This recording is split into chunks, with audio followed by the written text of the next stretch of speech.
آج دوپہر جب میں اپنی روٹین کی دوائیں لینے کے لیے ہاسپٹل پہنچا، ڈاکٹر کے چیک اپ کے بعد فارمیسی پہ غیر معمولی رش تھا اور لوگ اپنا ٹوکن لے کر بڑی بے صبری سے اپنی دواؤں کا انتظار کر رہے تھے۔ میں بھی ایک کرسی پر اپنا ٹوکن لے کے بیٹھ گیا۔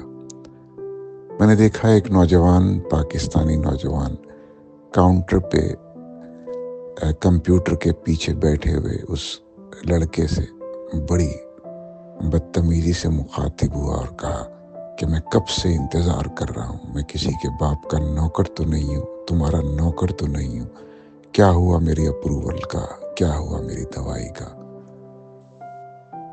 اس لڑکے نے کچھ تھوڑا جواب دیا تو نوجوان نے بڑے تکبر اور غصے سے کہا ابھی میں تمہاری کمپلین کرتا ہوں اور مجھے نمبر دو مینیجر کا، اور وہ یہ لے کر کہہ کر اپنے وہاں سے ہٹ گیا اور دور کرسی پہ جا کر بیٹھ گیا اور دائیں بائیں کوشش کرنے لگا۔ میں اس کو آبزرو کر رہا تھا۔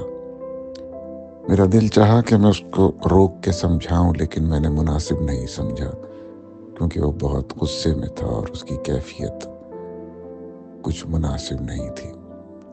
لیکن اس کی طبیعت ٹھیک تھی، یہ میں نے محسوس کیا۔ وہ کوئی خاص بیمار نہیں تھا، نہ کسی ایمرجنسی میں تھا، لیکن اس کی لہجے کی سختی مجھے بہت گراں گزری۔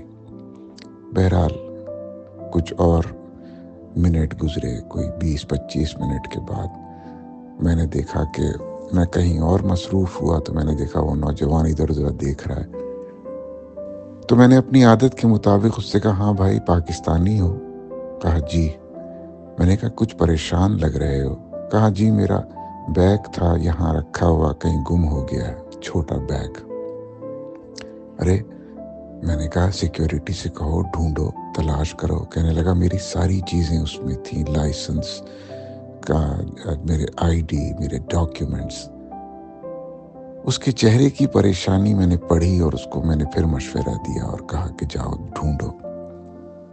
بہرحال میں پھر اپنے کام میں مصروف ہو گیا۔ تھوڑی دیر بعد وہ دور سے آتا دکھائی دیا۔ اس نے کہا میرا بیگ مجھے مل گیا ہے۔ یہ وہ وقت تھا جہاں مجھے اپنا کام کرنا تھا۔ میں نے کہا دیکھو دوست تم، وہ بلوچ لہجے سے بلوچ لگ رہا تھا۔ میں نے کہا پہلے تو اللہ کا شکر ادا کرو کہ اللہ نے تمہاری چیزیں تم کو واپس کی۔ اس کے چہرے پہ ایک خوبصورت سی مسکراہٹ کھیل گئی اور ابھی بھی اس نے شکر کا لفظ نہیں کہا، لیکن اس کی آنکھیں تشکر سے معمور تھیں۔ میں نے کہا زبان سے کہو اللہ تیرا شکر ہے۔ تو اس نے کہا، میں نے کہا پھر ایک کام اور کرو، یہ جو تھوڑی تمہیں تگ و دو کرنی پڑی، ہو سکتا ہے تم نے کسی کا دل دکھایا ہو، کسی کو تکلیف پہنچائی ہو، تو اس سے معافی مانگ لو۔ اس نے ایک نظر مجھے اوپر سے نیچے تک دیکھا اور کہا آپ کون ہیں؟ میں نے کہا تمہارا پاکستانی بھائی ہوں۔ لیکن میرے دل میں یہ بات تھی، مجھے لگتا ہے سامنے بیٹھے ہوئے اس فارمیسی کے لڑکے سے تمہیں معذرت کرنی چاہیے۔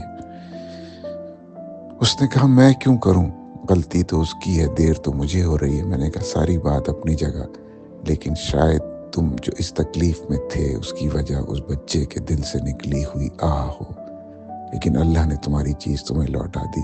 میرے کہنے پر چلو اس سے معافی مانگ لو۔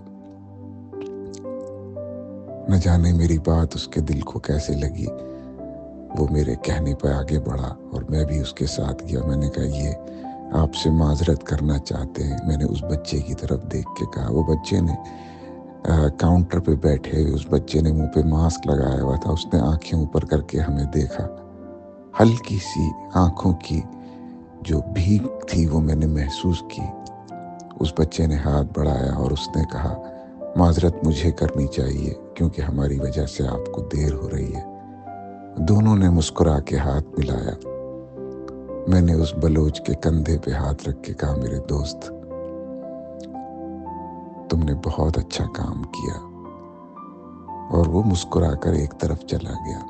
بہرحال کہنے کا مطلب یہ ہے کہ ہم زندگی میں کبھی کبھی اپنے رویے اور اپنے لہجے کی سختی سے لوگوں کے دلوں کو نہ چاہتے ہوئے، نہ محسوس کرتے ہوئے بہت تکلیف دے دیتے ہیں۔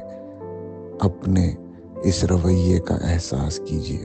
مثال کے طور پہ اکثر میں نے محسوس کیا ہے کہ لوگ اپنے ویٹر سے یا کسی بھی ایسے شخص سے جس کو وہ آرڈر دیتے ہیں، وہ اس طرح سے بیہیو کرتے ہیں کہ وہ ان کا خریدا ہوا غلام ہے، بلکہ خریدے ہوئے غلام سے بھی آپ کے لہجے میں یہ بدتمیزی اور یہ اتنی سختی نہیں ہونی چاہیے۔ اپنے لہجے کو پاکیزہ بنائیے، اپنے انداز کو شائستہ بنائیے، اپنی گفتگو کو نرمی کا رنگ دیجیے۔ لہجہ، گفتگو اور الفاظ خاندان کی پہچان ہوتے ہیں، آپ کی پہچان ہوتے ہیں، آپ کے ملک کی پہچان ہوتے ہیں۔ آپ کا دوست، قمر الدین احمد۔